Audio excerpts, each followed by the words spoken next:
नमस्कार। तपाईले कहिले कल्पना गर्नुभएको थियो वर्षौं अघिदेखि जग बसाली बनिसकेको पक्की बलियो घर के धेरै तल भएको घर पनि एक ठाउँबाट अर्को ठाउँमा सार्न सकिन्छ भनेर?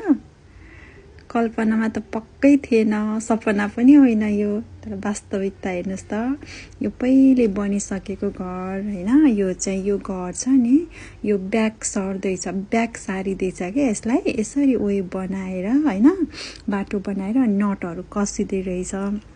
अनि यो चाहिँ रोडबाट एकदम नजिकै भएको भएर अलिकति पछाडि सारिदैछ रहेछ क्या यो घर। अचम्मै लागिरहेको छ हैन। मलाई चाहिँ कतै सञ्जालमा त देखेको थिएँ कि के रे यसरी घर सारिदैछ, सार्न सकिन्छ भनेर, तर फेक लागेको थियो कि त्यति बेला पनि भन्ने जस्तो त भएको थियो, तर यो होइन होला भन्ने पनि भएको थियो कि। तर अहिले त हेर्नुस् न, मेरो घर एकदमै नजिकै छिमेकीकै भनौँ न हैन। हाम्रो यो हाइवेको नजिकै त्रिनेत्र पेट्रोल पम्प भन्ने छ, नवलपरासी जिल्ला सुनवल नगरपालिका वडा नम्बर 12 त्रिनेत्र पेट्रोल पम्पको हाम्रो प्रेम न्युपाने दाजुको घर। अनि यो घर, यो पेट्रोल पम्प चाहिँ प्रायले धेरै जसोले चिन्नुहुन्छ, एकदमै यो परिचित ठाउँ पनि हो। अनि यो घर चाहिँ पछाडि सार्नको लागि प्रयासहरू भइरहेको छ, कामहरू भइरहेको छ।